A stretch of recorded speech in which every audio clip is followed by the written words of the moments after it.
Pertandingan timnas Indonesia dalam ajang SEA Games 2025 di Thailand baru aja selesai. Timnas Indonesia berhasil meraih kemenangan melawan Myanmar dengan skor 3-1. Tapi kemenangan ini tidak berhasil membuat timnas Indonesia untuk lolos ke babak semifinal. Karena kita kalah produktivitas gol sama tim nasional Malaysia. Jadi Malaysia berhasil mencetak 4 gol dan kebobolan 3 kali, sedangkan kita berhasil mencetak 3 gol dan kebobolan 2 kali. Walaupun selisih golnya sama-sama 1, tapi kita kalah produktivitas.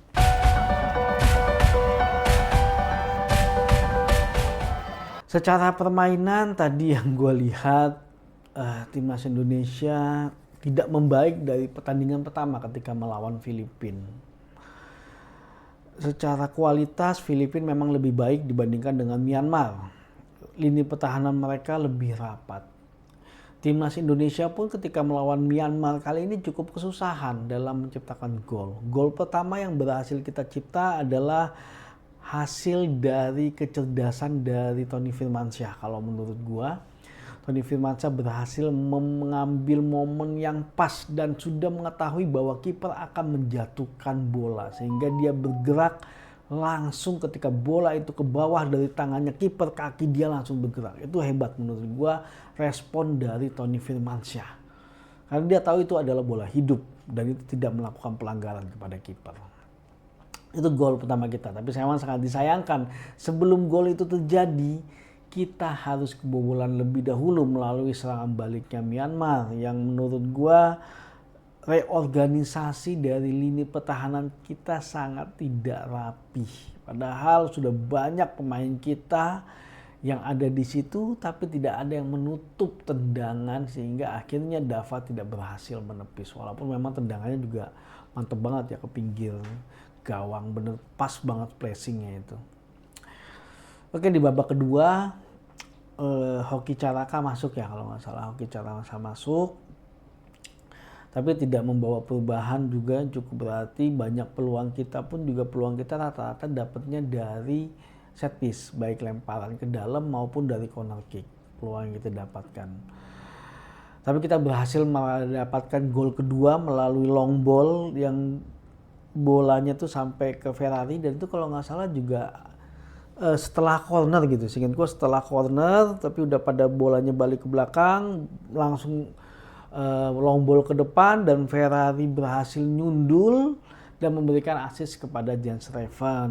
Nah, akhirnya kita bisa, dan Jens Schreven pun juga berhasil menambah gol ketiga, dia berhasil mencetak brace di pertandingan ini melalui tendangan dari sundulan juga dari corner kick juga.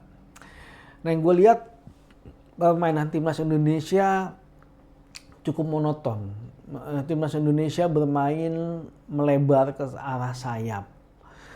Kreativitas di lini tengah sangat kurang terlihat ketika melebar ke arah sayap dan kita nggak bisa melakukan crossing langsung balik. Dan tidak ada coba melakukan penetrasi ataupun melakukan tusukan-tusukan ke tengah. Dan ketika Ivar pun mendapat bola, sepertinya jarak antara Ivar dengan pemain yang lain itu cukup jauh. Bahkan tidak ada pergerakan yang untuk mencoba menerima bola, yang mencoba mengirim, melakukan progresi ke depan. Akhirnya mau nggak mau Ivar harus memberikan bola long ball lagi ke depan dan itu depannya ke arah sayap. Yang itu selalu terulang, terrepetisi yang menurut gua akhirnya kurang variasi dari serangan kita dan sangat sulit sekali kita untuk menciptakan gol. Ya permainan seperti ini menurut gua nggak lebih baik ketika waktu masih di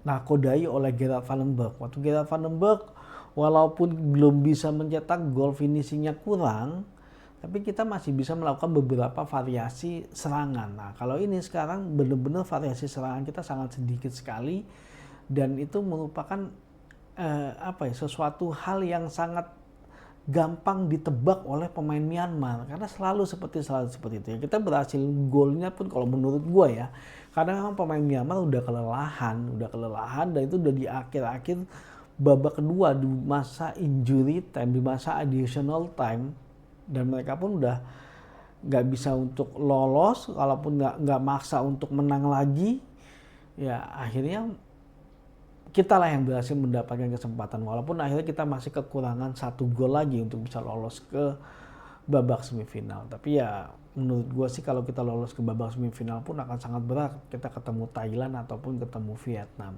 Karena mereka kalau gue lihat kualitasnya sangat bagus secara permainan dibandingkan dengan kita. Oke, hasil sudah terjadi. Nah tadi ketika gue live di TikTok pun banyak yang bilang Indra Safri out segala macem. Dan kalau menurut gue sih, ingat gue ya, Indra Safri itu nggak perlu out karena memang tugasnya dia ditunjuk sama PSSI hanya untuk ajang SEA Games ini. Jadi bukan sebagai pelatih timnas U23, tapi emang hanya untuk menakodai ketika timnas Indonesia mengikuti ajang SEA Games ini. Jadi ya untuk pelatih timnas U23 kita tunggu aja.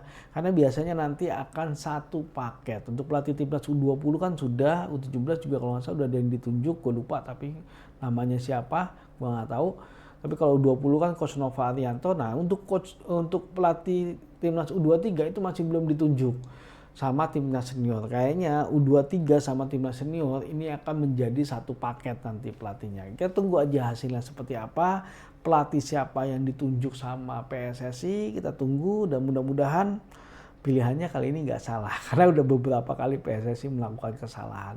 Kalau sampai pilihannya salah, ya waktunya sih kalau menurut gua untuk ketua PSSI yang sekarang untuk mundur kalau dia salah lagi milih pelatihnya. Tapi itu kan baru akan terbukti nanti ketika sudah berjalan selama mungkin beberapa tahun. Mungkin 2 tahun lah baru kelihatan. Karena kan memang ini adalah pelatih baru dan ini butuh proses. Kecuali kalau memang yang dipilih adalah Sintayong lagi. Kalau Sintayong lagi udah nggak butuh proses. Nah itu harusnya langsung kelihatan kalau Sintayong. Tapi kalau misalnya nanti yang dipilih adalah pelatih baru, ya kita harus menunggu mau nggak mau memang butuh proses.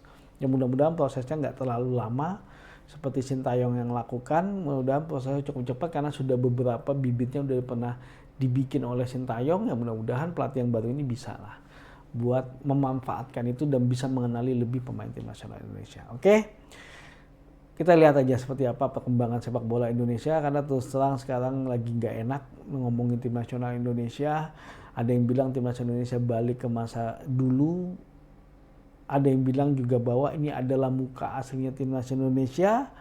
Ya kalau gue sih lebih beranggapan bahwa balik ke masa lalu. Gue pengennya muka asli timnas Indonesia adalah seperti masa-masa kemarin yang mempunyai semangat, mempunyai fundamental yang jelas dalam bermain sepak bola, compact defense dan fast transition. Menurut gue fundamental yang sangat cocok buat tim nasional Indonesia yang kemarin coba dirubah tapi nggak berhasil. Ya mudah-mudahan timnas Indonesia, sepak bola Indonesia bisa balik ke masa itu.